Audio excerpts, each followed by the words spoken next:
Previously on Dream House. Something like this shouldn't have happened.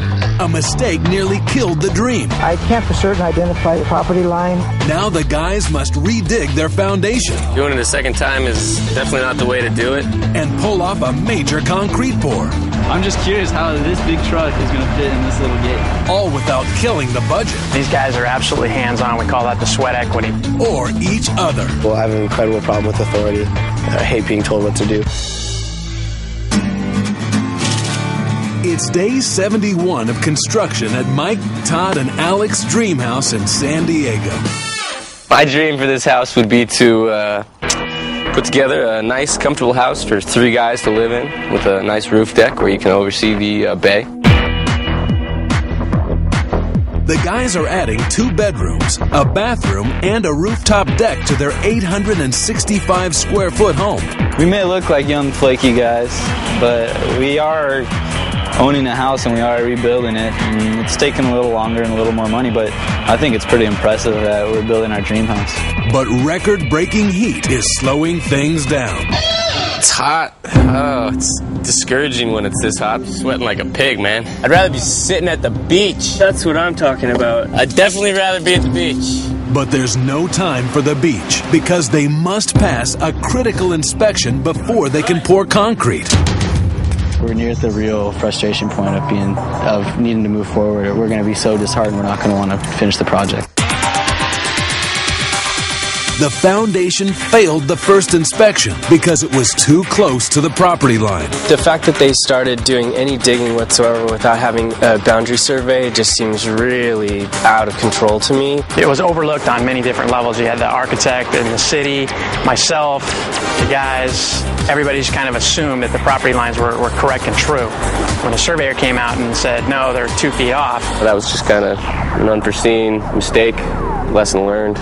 Move on from it. Now, the addition is running 2 months behind schedule. Doing it a second time is definitely not the way to do it. And the entire foundation must be redug. It's hard enough doing, 40 to 60 hour work weeks, which we all do, and then coming home and working 24 hours on the weekend. I can't imagine when I was 24 and first to buy a house, but then to take on this major undertaking. But there's no money in the budget to hire help. These guys are absolutely hands-on. We call that the sweat equity. We're a little behind on the schedule to get the foundation done. I don't even have a schedule for the rest of the house. Adding to the pressure, living conditions are a disaster. The electrician wasn't able to get all the power back up to the house on Wednesday when he was here. We have no fans anymore in our bedrooms. Flies are flying around because there's holes all in the wall and it's hot out and there's food around and it's nasty. Progress is slow because they're down a man. Todd got lucky. Somehow he planned his couple vacations. Perfect timing for the hottest heat wave to hit the nation. And Alec is skipping out. I knew Alec had a vet appointment. I didn't think he'd only dig for 15 minutes and then take off, but whatever, he'll be back. And once again, Mike is left to manage the project alone. A little bit of resentment. I try not to think about it much because I know it'll probably bug me. I think Todd and Alec are hard workers. It just depends on what exactly the work involves. Manual labor, not always. I guess I'm the only one with commitment here. The conviction to finish. The next day, Alec is back on the job. Today we're going to put the rebar in. That's the step before we pour the concrete, so it's a good step. This is kind of where we were last time when we got shut down. Go down to that end. We're going to lift this 120 foot straight up. Okay. I think me and Alec will work good together. Tie it onto these hangers here. Okay. So it's at the height up here. I just pay attention to Anderson and him telling me what to do.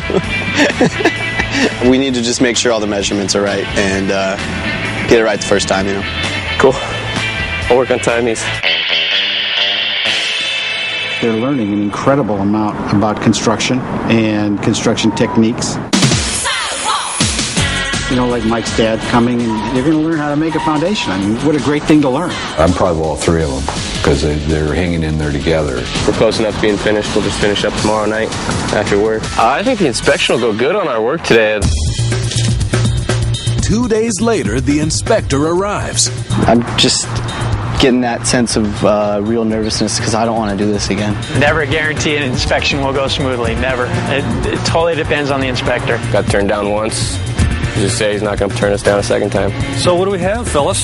Just nervous in general because this is the point where we were at last time where we got shut down and got delayed 2 months. Failing again could destroy the dream. It'll really be a heartbreaker for us. This was not fun. I mean, we almost came to blows when the other thing happened because we react differently to stress. The minimum side yard setback here is 4 feet. Okay. And that's for and I survey. also believe you have a letter from the surveyor. Yeah, I got the letter here. Just take a quick walk around. For 3 inches is the minimum clearance all the way around that steel to the from the dirt. Okay. And the final verdict is in. We're going to get you squared away and approve your footings today.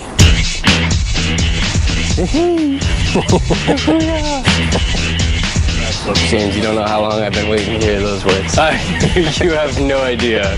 I'm impressed, actually. Yeah, we're stoked. I'm stoked. Yeah. I'm extremely excited. I'm glad we got that. I'm glad we are kind of on schedule. We can put some concrete in these holes. Yeah, Drew. Woo! We got it approved.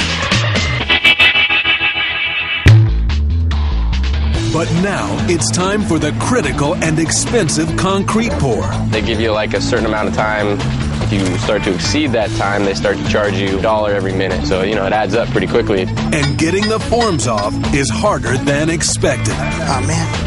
Can't get anything in here.